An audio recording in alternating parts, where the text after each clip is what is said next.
So perfect. Yes. So as a quick introduction, today we have Leonid from KOSMOS. They're based in Russia, Zurich, and Austria. Leonid has studied in Moscow and Colombia and has been collaborating with offices like Herzog de Meuron, OMA, and exactly has done many projects. And today he's going to talk about them and lets us know about his practice and about his research. So the floor is yours. Thank you, everyone. Thank you, guys, for inviting me. Let me know if the sound is good, if you don't experience any more problems. Perfect. And yeah, very happy to participate in a workshop on another part of the globe. I will present today some projects, and also using the fact that it's a small kind of intimate circle. If you feel that something is of a particular interest, which we can, I even opened a couple of other presentations which I thought may be useful, so we can even later discuss something else other than what I will show you now.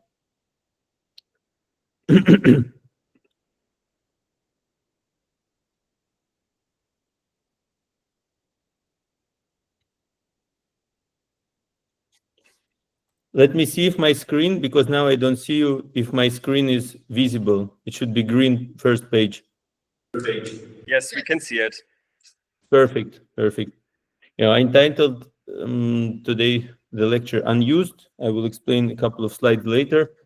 I'm speaking to you from Zurich, as Ivan has said, and we have already maybe even contacted with Ivan before, but as was said before, our office is quite spread around Europe, and we are located in multiple locations and collaborating distantly with a couple of permanent offices. And to start with the name of the office, when Ivan wrote to me about the invitation, this is a citation from his email, and he said that Klube and the chair of Jan de Wilder is doing a focus work on the topic of unused elevated surfaces. And I thought that this unused could be the topic of today's lecture, to think about unleashing the potential both of materials, public spaces in the city. And I will present it how I thought of it, but of course, maybe you have a completely different approach, a completely different focus. So that's not, I don't know, guys, what you are exactly doing. So excuse me if I did not fit in this. And the first project I would like to show you was really like an unused space. It's an old project of one of our first projects, which was an old factory in the center of Moscow, which used to produce electronics for medical equipment. It used to look like this, industrial abandoned buildings. And it had this kind of outdoor rooms on different levels, the spaces in between the buildings. And the idea was to transform this space into the new space of culture, of art, of performances, theaters, and so on, with a very low budget. And when we saw, when we went there, we realized that these spaces between the buildings actually had more potential of activating the space than the interiors, because the interiors were kind of okay and they could have been kept as they are. And so we have made such a physical model which excluded kind of the buildings and showed only the spaces, as you can see, one courtyard, second courtyard, third one, which were in between these buildings, and proposed to unite these multiple abandoned buildings with one strong facade kind of gesture, and also in order to transform the whole space and to create a strong, powerful atmosphere of outside public spaces. And first we have made a small collage, which we usually do in order to understand our idea, where, as you can see, we have highlighted with the people the spaces rather outside of the building, trying to use them as kind of the interior spaces.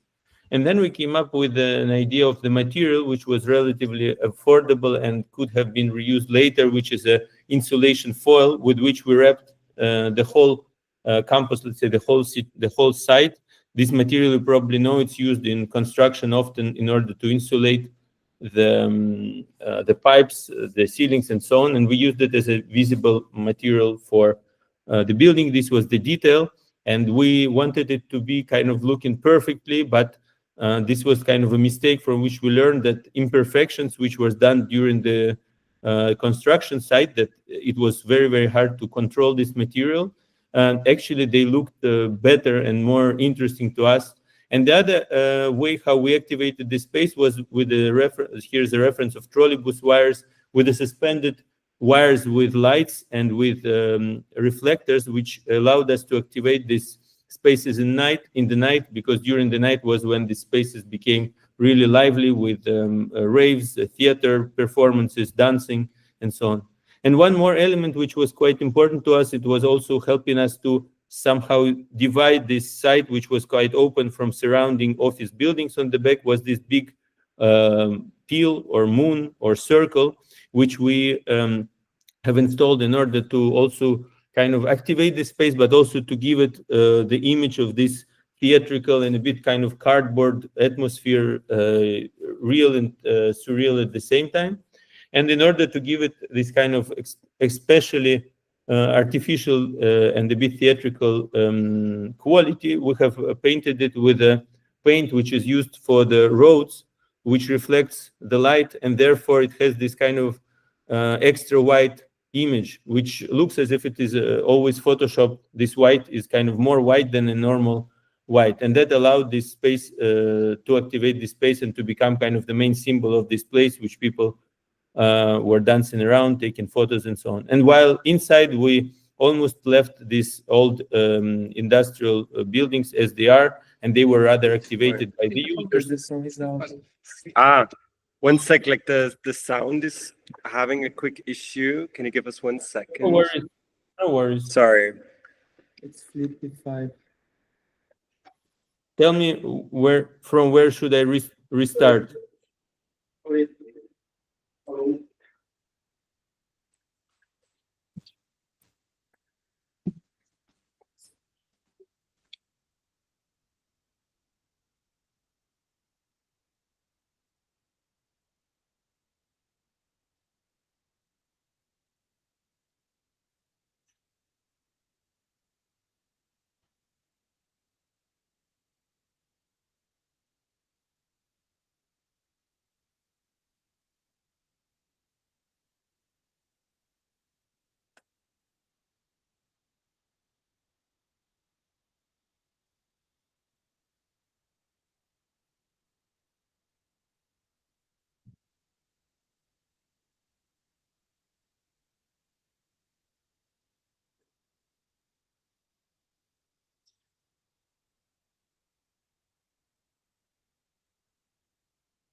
I can speak.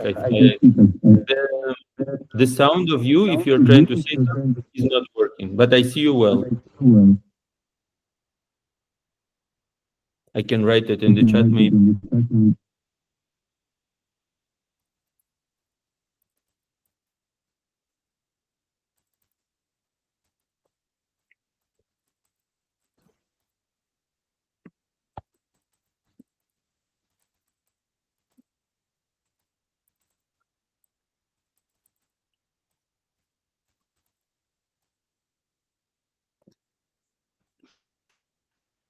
Check the chat. I have written you.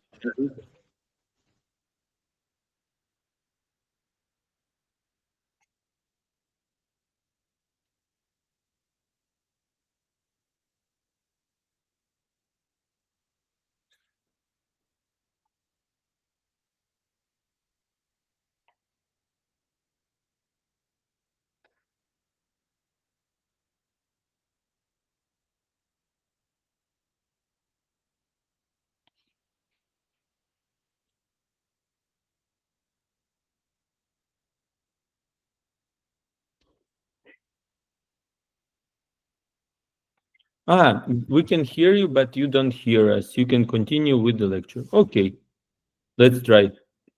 And feel free to stop me if the sound is unbearable. Then I will. I can maybe also, as I said, I can just show them slides. Show my screen. Okay. Yeah, guys, I don't see you, don't hear you. So yeah, even I will keep my WhatsApp open. In case something is wrong, write me on WhatsApp. My phone is right here. So if something is not working, I see you typing. Perfect. I go on from this slide. I don't know where you guys stopped hearing me and what did you hear. But basically, I was saying that this element became important, and then the interior stayed intact. Yeah, and then this was kind of the threshold between the exterior rooms and the interior. And even the people who came there became parts of the overall theatrical performance of this space, of this art cluster, which was called Emma. The second project I would like to present today is speaking about unused, let's say, materials, and it's called Off-Season Pavilion. It was a pavilion which we have, it's a temporary building which we have done for a Concentrico festival, which is quite a famous festival in Spain, in Europe, and it's located in the province of La Rioja. It's a very beautiful and very famous place for making wine. And we wanted to show the beauty of infrastructure behind the so-called postcard wine production. Know that we all know, or at least I don't know how is it in São Paulo, but in Europe this wine is very famous. And the city of Logroño has this vibe of a city of bars, city of wine, city of parties where people come, enjoy their life. And this has kind of this cliche postcard touristic image of the wine region. But at the same time, it has the industrial part of the wine production. And one thing which struck us significantly was the enormous storage facilities. And here you can see one of the bodegas with the storages of wine. And the wine is stored in a huge so-called jaulones de vino. That means a big cage of wine. And it's a beautiful designed industrial object. It's this kind of golden anodized cages which hold up to hundreds of wine bottles. And when we visited the site, we have realized that in many of the bodegas, we came there in January, hundreds and thousands of these cages were, again, following our topic of unused, were completely not in use. And this continued for half a year. Half a year they were serving the bottle storage, and half a year they were off season of use. And we contacted a local company, and instead of buying new materials, we asked them if they could borrow us hundreds of these cages in order to create a temporary structure, profiting from the fact that the Concentrico Festival, which is quite a short architectural festival, runs only for a couple of weeks. And instead of buying and wasting new material, we wanted to keep it, let's say,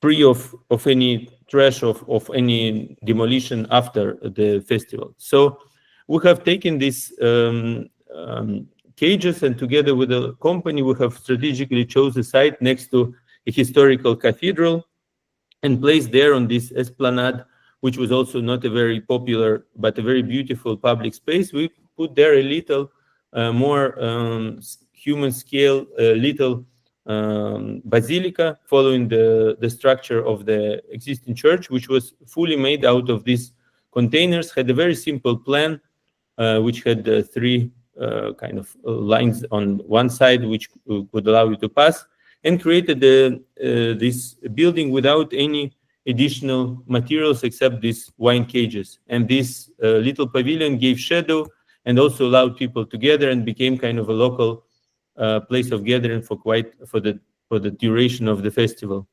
And the material itself was very beautiful, despite the fact that it was not architecturally produced. It created beautiful shadows, overlapping moire effect, And also it had a very beautiful colors, both during the night, but also during the day. And the colors were kind of unexpectedly changing in the construction. And what we really liked is that the beauty of these cages had nothing to do with an idea of creating something designerish or beautiful, but it came purely from the production. So from different ways of anodizing against the oxidation of the steel. That's how these different colors from dark blue and violet to pink and yellow were created.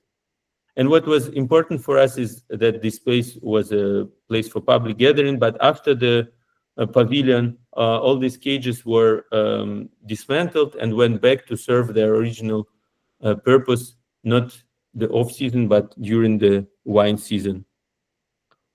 Another project based on a very similar concept was done in collaboration with our colleagues from Basel, KOSMOS Architects, a very nice Spanish Swiss architectural office, which was called Permanently Temporary Pavilion, and speculated more on the topic of how temporary or how permanently should the buildings be.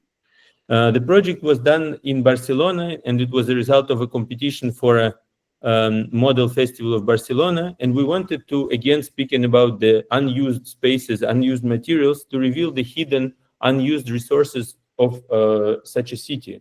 And the whole Barcelona is constantly in the reconstruction, and on the streets you see many of these construction sites constantly filled with architectural materials which are often idle.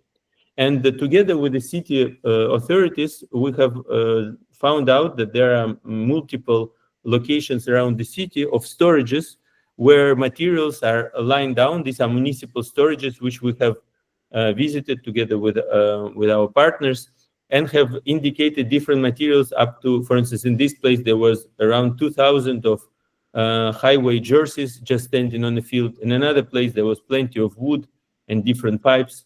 There were piles of asphalt and cement, completely new concrete slabs.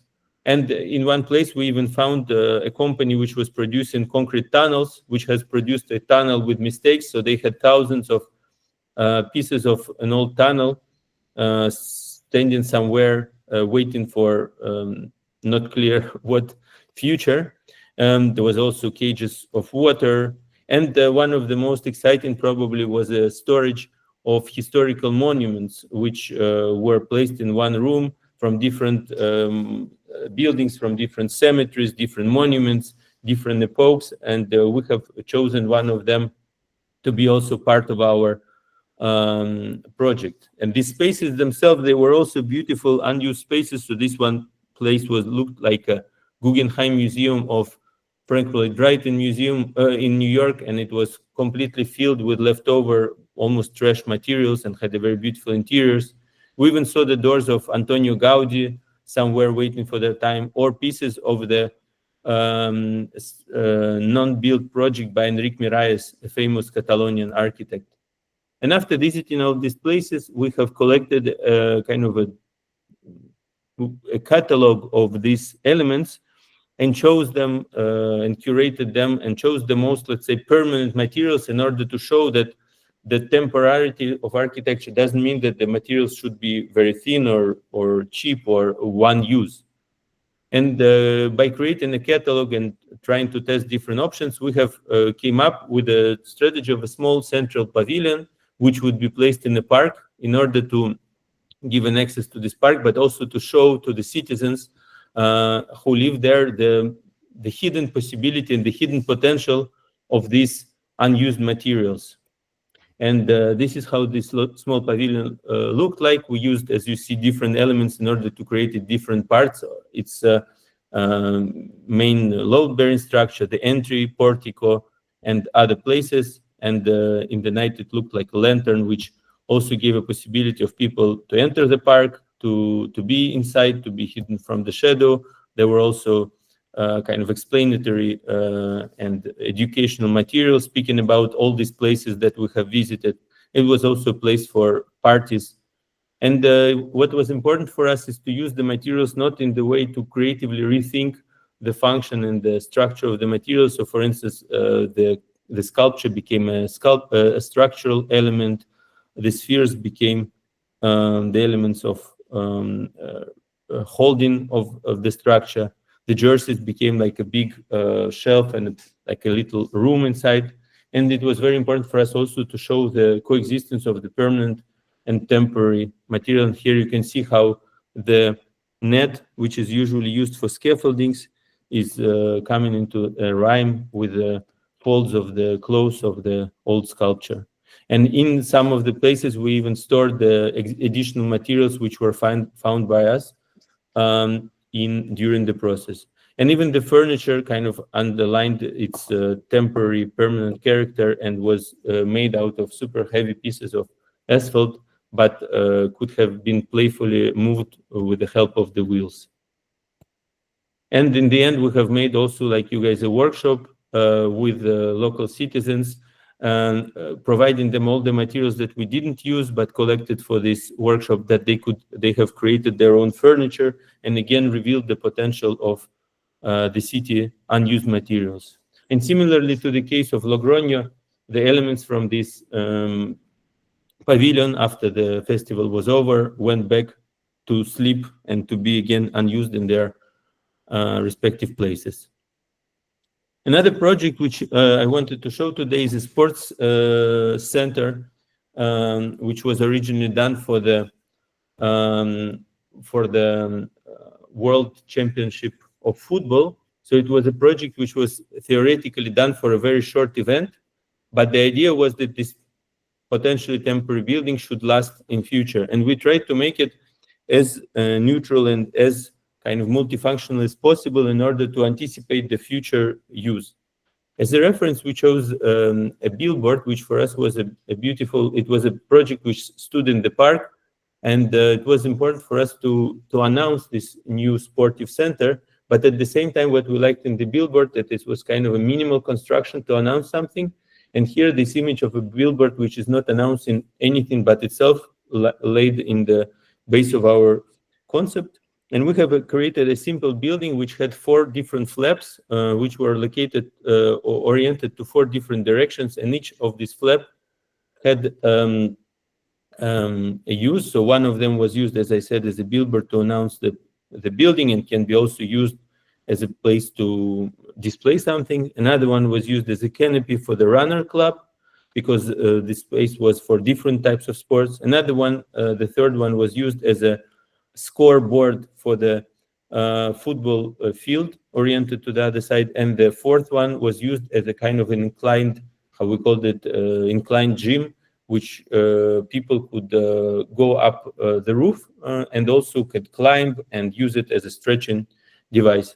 And that's how the building looked in the end, and was first used for different sportive events. And for us was also important, this lattice structure allowed the existing greenery to penetrate from the building and not to be cutted. And so the greenery was integrated within the building. And also we tried to reveal what is usually hidden within the building. So here the chilling and the ventilation devices were completely standing outside of the building.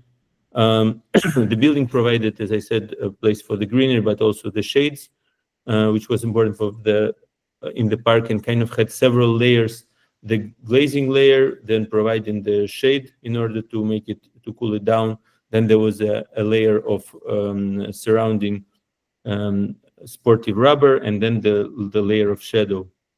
And the building also had the so-called naked structure. So we tried to reveal all the internal function of the building, from the IT room and the technical room to the lockers and the storage of sportive equipment.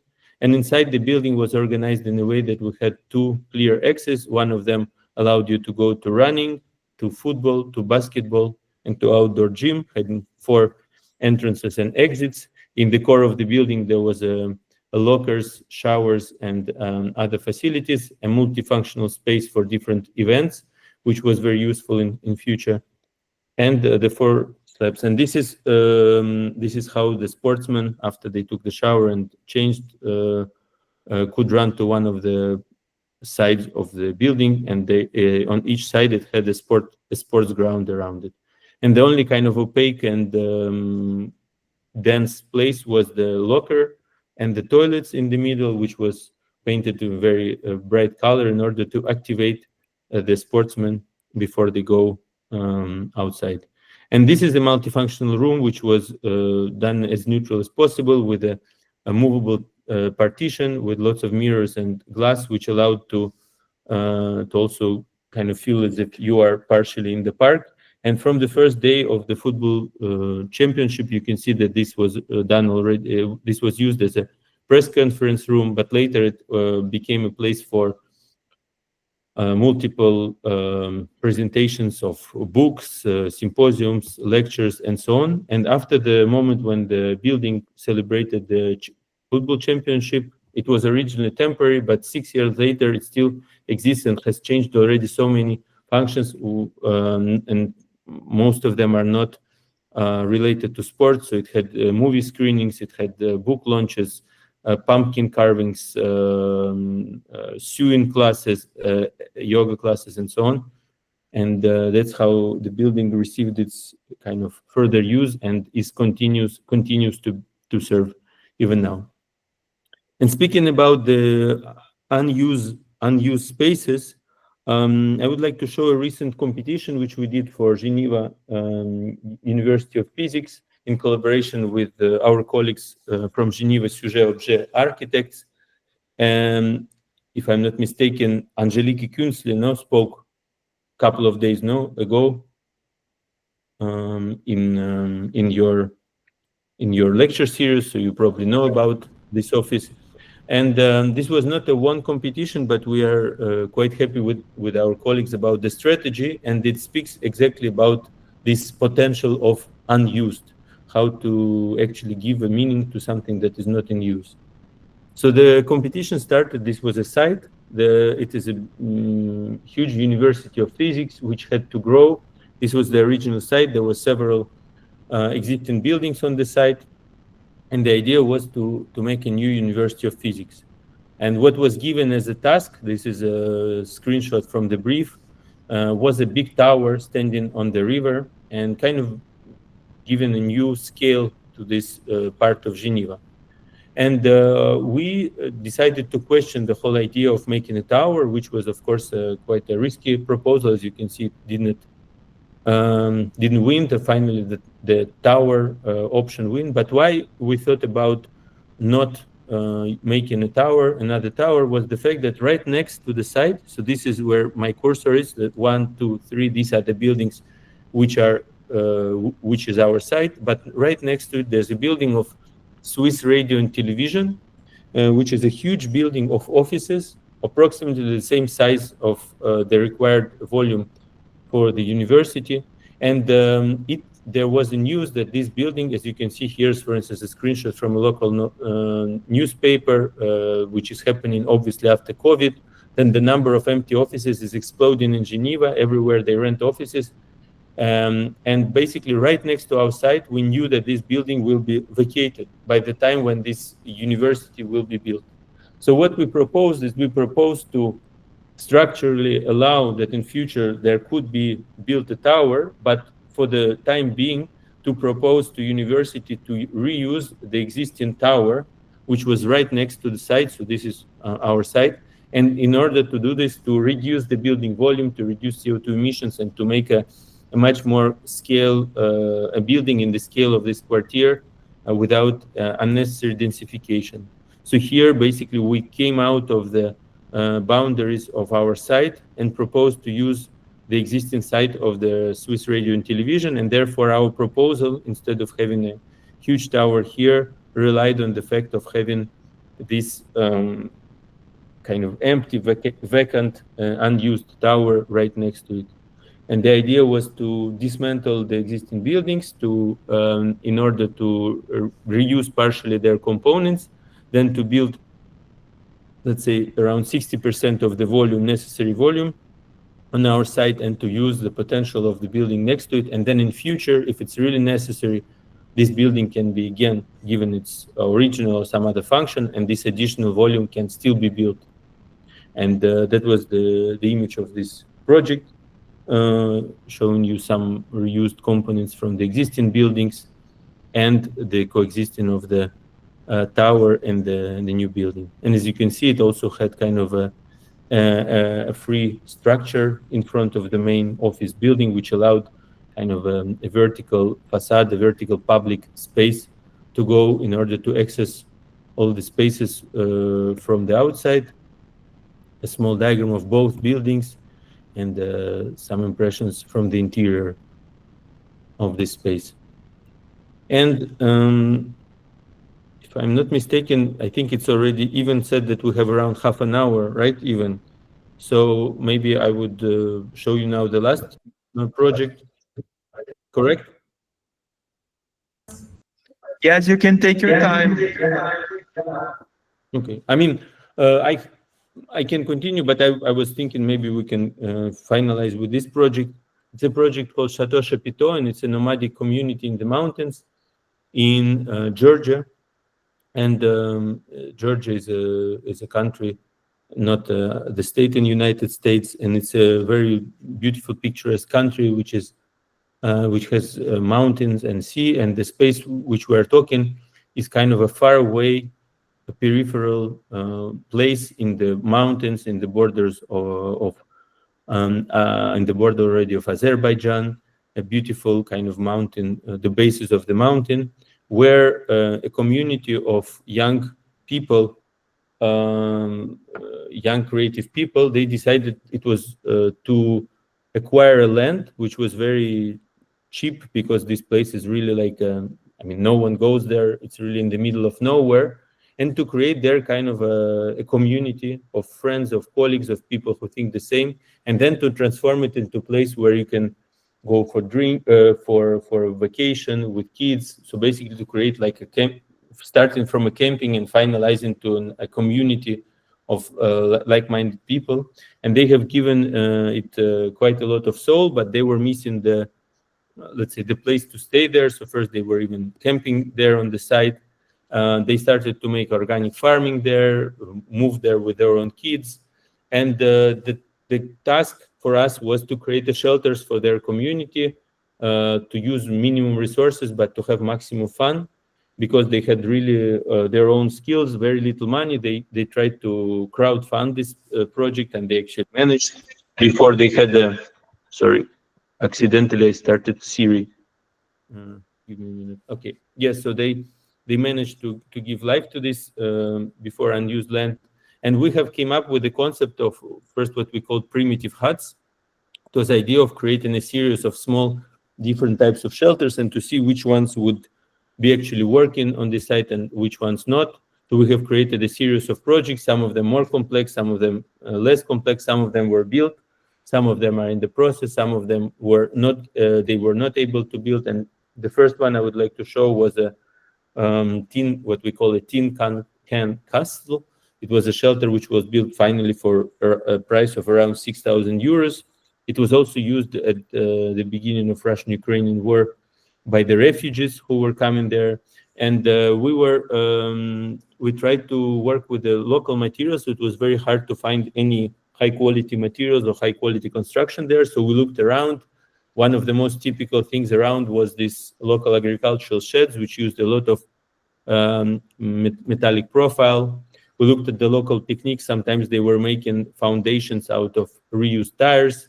Looked at the way how they construct roofs by making, let's say, structural overhangs in order to later be able to reuse these materials, how they would create a load-bearing brick on top of the roof in order that it doesn't fly, and went there literally on the local markets, choosing the materials, choosing the reused tires. And because they didn't want to hire a professional brigade, they want to build themselves. So we have created kind of a manual after looking at all these materials, a manual how to build these structures themselves. Then found a beautiful place there by the river, and the whole community, including even the people who the lady who was cooking for them and the children, they were all building these little houses in the forest. And finally realized one of them, then second, and now they have a whole meadow of these little houses, which sometimes they change proportions, sometimes they have different additions. We try to do it as simple as possible, but also to give it a little bit of some nice touch of color, of a little bit unexpected details, and that's how they look in the forest. And also, for instance, one did, like you can see, we use the tire technology for the foundations, which also allows us to elevate these buildings because it is next to the river. It's in the mountains, so there's always floods there. So that allowed us to make them flood resistant. And for instance, one detail is that we wanted to make some kind of special window, but of course there were only local plastic bad quality windows. So we took the most kind of generic window and just rotated it by 45 degrees, and that gave it a little bit of this nice touch of the image of the facade. And inside it was very basic plywood materials. And then even before this building was built, we have created for them a series of fairy tale tents, what we call it was almost a bit more sophisticated camping tent, but we took our inspiration from the historical images of this kind of textile palaces of the 19th century and created a series of structures of based on the same structural principle, but of different proportions, of different shapes. And we realized that the only thing which would not cost us extra money in order to create their different identity was the color. And therefore, we proposed to use the different color of textile because it doesn't give any additional costs. And we created a series of patterns which had this image of a chapiteau, because the place is called also Chateau Chapiteau, which is kind of playing on this contrast between something very elevated like a chateau and chapiteau circus, and created kind of a meadow where these pavilions were standing together and providing a temporary shelter for these people before they even came up with all other buildings. And in the night they worked as a lanterns, creating beautiful silhouettes, but also providing some unexpected moments during the night when everyone could see what happens inside. And even these temporary little structures survived a hurricane, survived local winter, and they still keep them there, although they were meant as a temporary solution. And the last project maybe in this series, which I would like to show, was called the Temple Barn. So after these people had shelter above them, they started to think about a common space, a space where they could gather. And they asked us to design for them a workshop, a gathering space, a space for their activities. And while we were thinking about the design, they have already decided quicker than us and bought an agricultural shed, a ready-made structure, which is produced for agriculture there, and started building it while still continuing asking us, but can you please design us something? Can you please design us something? So while looking at this, we were still thinking, and they continued to basically to build it without asking any ideas. So by the moment when we had some ideas, they already came up to this structure because they really needed kind of a roof above. So they also used this corrugated metal, quite ugly color. And we kind of started reusing the completely new structure as the base of our project, even though it was a project built from scratch. So the more we looked at it, the more we saw kind of the qualities of the project. We saw kind of the basilica-like architectural interior space, quite nice proportions. And we started thinking about the traditional way how the cathedrals and churches are built. And this image from Bologna, for instance, is very striking for us because it shows how actually a space of cult, a church, is actually quite a rational hangar, and then all the authority, all the beauty is kind of added as an ornament, a bit similarly to the way how the tents were just ornamentalized. So we took this approach, and we proposed to use the paint in order to transform this building.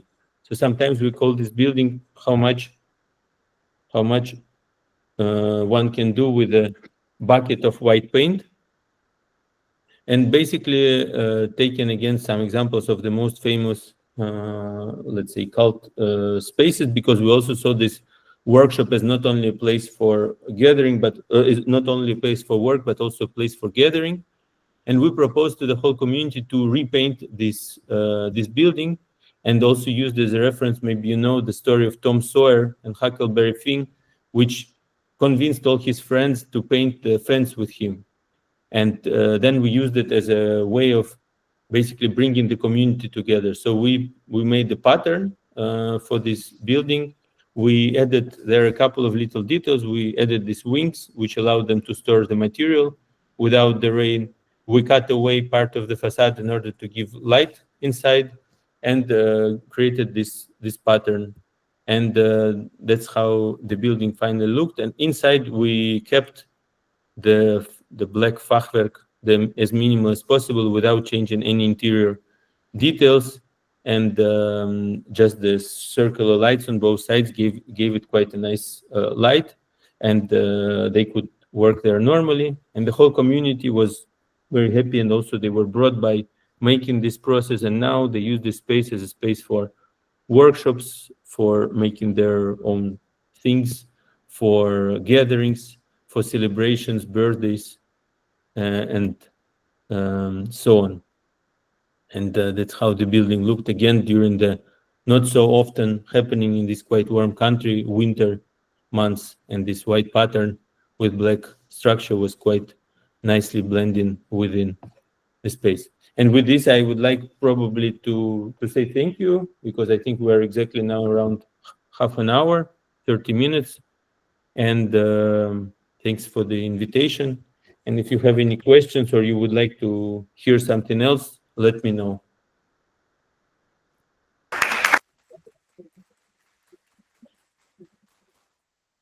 Can you hear us?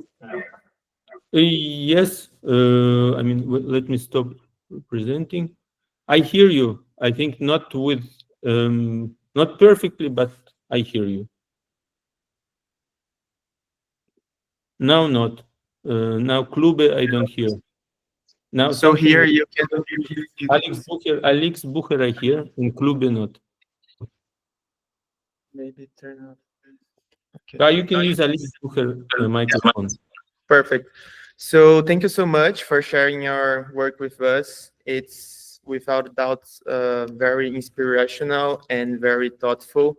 I'm trying to, I don't know, I'm still processing your presentation, because if I may, I kind of divided your projects in a sort of 3 groups. When you have the approach of the reuse and with materials, then in a programmatic and conceptual way, and then in images. I'd like to hear more. What are the difference between them? If it's constraints, for example, in the first pavilions were like a problem of budget. Like, did you have funds? And then you made a choice to like refuse the funds and like ask for the existing materials or not. And also if there is a certain of hierarchy of thinking when you are starting a project, like if there's an ethos, an ethic of the office for this previous approach. So if it's choice, constraints, how can you put in this regard? I think that constraints is very important tool in our practice, because it can really drive you and help you, and no matter which scale you work with, I think the constraints always exist, and they can be from a very let's say down-to-earth explanation, like when someone just simply doesn't have a lot of money, and this can be seen as a problem, but it can also be seen as an opportunity, of seeing beauty somewhere where it doesn't usually exist.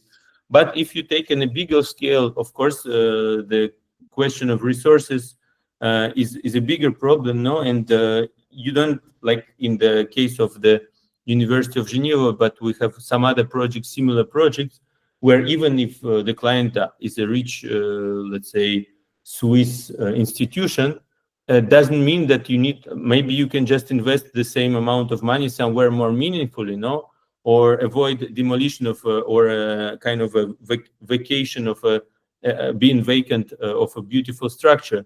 So that kind of trying to creatively reinterpret the limitations, I think, is very, I don't know, it always helps us.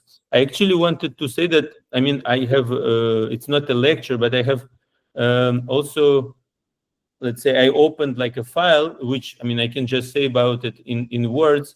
It's a series of projects which we did for the city of Basel. And I don't know what you are guys doing exactly, but when you said about the unused spaces, it was actually a project when we looked at the city and tried to find in quite a wealthy and well-structured city, try to find these kind of places where there was a potential which was not used.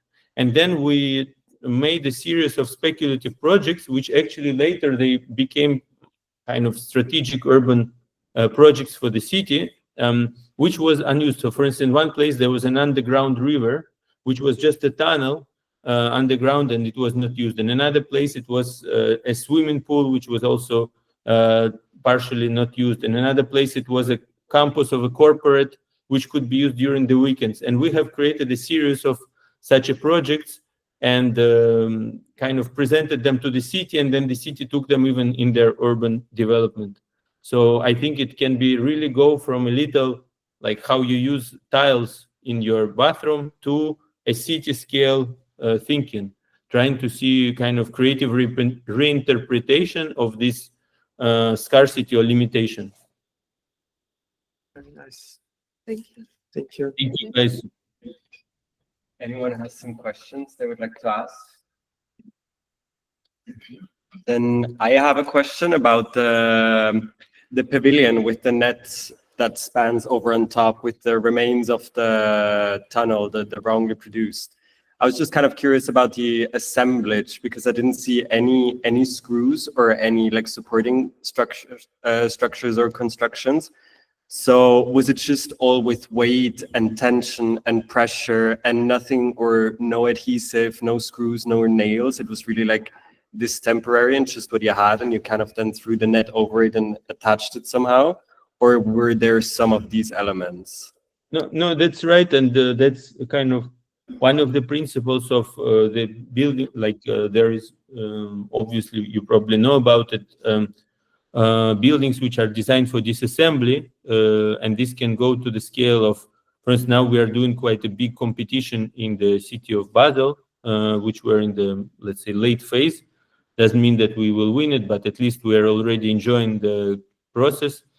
And the idea is there to make a building which is designed for disassembly, although it's a 10-story, quite permanent housing, because it allows in future to avoid demolition and to use the same materials. So in this pavilion, obviously much easier than in a 10-story housing, it was for us to achieve what you have mentioned, the absence of glue, wet processes, screws, nails, and so on.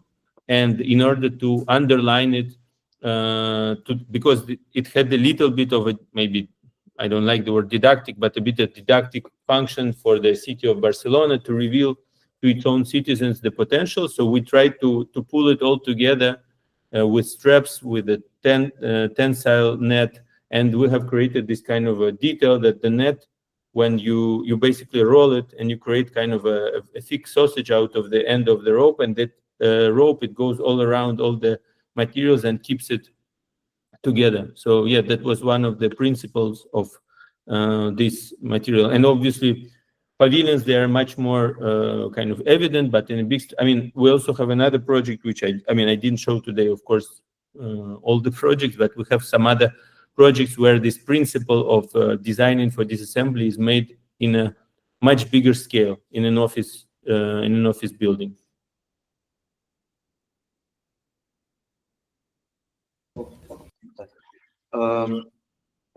Okay.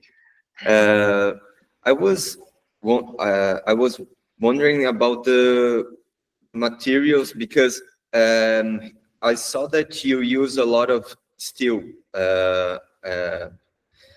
steel and concrete as reuse, but I was wondering, like, because here in Brazil, I think this is a material like that is not so available for reuse. I was wondering if you like is this material that is, I don't know how to say, like why available like for reuse, or do you like search specifically for those materials for? I mean, yeah, okay. I think that the thing is that we are working in quite different geographies, Yeah. and we do not have like one preferred material, let's say, and we try to always look at the availability on site. And I think that still, I mean, we don't have like some architects who are called, like, I don't know, Tadao, the poet of concrete, you know, or Ken Gakuma, who's using the Japanese wooden techniques, who's trying to go only with one type of material. We are rather trying to, let's say, creatively reinterpret the material which we find on this place. Maybe, for instance, this wine cages was the most, let's say, specific example in our experience, where something that we didn't even know that existed before became a building material. And we could easily imagine ourselves working with any other material, which, like, we would not try to, let's say, import. Like, if we would work in some other place, we would not try to import this material from another place. I mean, at the same time, steel obviously is super kind of flexible material known all around the world, and it is good for, let's say, for many things in terms of also potential reuse, and in terms of also quickness of assembly, the way that you can screw it, the way that it can, that it's very durable. So, but we also have, like now, for instance, we're doing a winery in the south of France, and there it's purely made of stone. I mean, it's not built yet. It's now in the process of a permit. But there we didn't even think of it's stone, ceramic tiles, because it is the local material. When we built some other pavilion from wood, because this was available material in Hungary, and so on and so forth. So what we try to do is we try to rethink the way how to use the material, sometimes just for creative reinterpretation, but also rationally in terms of economy, ecology, and so on. But yeah, we're not attached to one particular material. We like to have a logic of how we approach the materials. So I don't know, we had one pavilion which was made out of sleeping bags and scaffoldings, and sleeping bags were later given to the homeless people, and scaffoldings were returned back to the construction site. So I would never think before this project to make a building out of sleeping bags, but due to certain circumstances, due to certain situations, we did it, right? So this logic we try to apply everywhere, if it's possible, of course. But we don't have one preferred material, and we would like that there is a logic of, or a concept of using the materials, but ideally that all buildings are different. And if we would go in São Paulo, I don't know which material we would use there, but probably look around what is available. Yeah, I think. Thank you very much. Are there in this sense, there is we recently published a small book which is called Temporary Texture, and it's about anonymous buildings which are made for rational utilitarian reasons.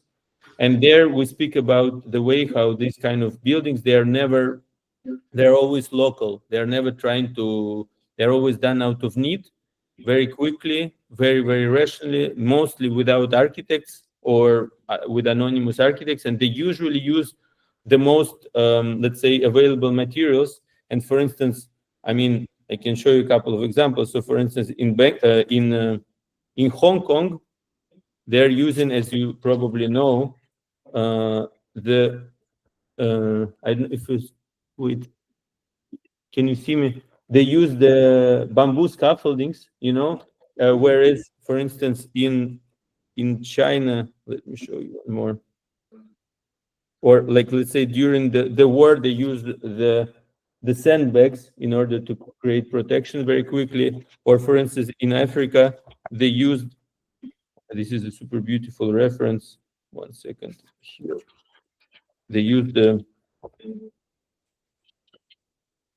this type of beautiful textiles in order to protect the construction site, you know, like, and here you can see the bamboo scaffolding. So I think this type of approach of trying to be contextual and smartly using what is available there, this is what we try to do in our practice. So thank you very Amazing. much. Amazing. Other thoughts? Okay. Thank you very much for your questions, ladies and gentlemen. Thank you Thank so you. much. We really enjoyed the lecture. Thank you for Thanks for taking the inviting time. me. Have a nice continuation of the day and Friday Which- evening. Share with you the results later. Perfect. Thank you. Bye-bye. Hope to see you somewhere in Europe. Bye-bye.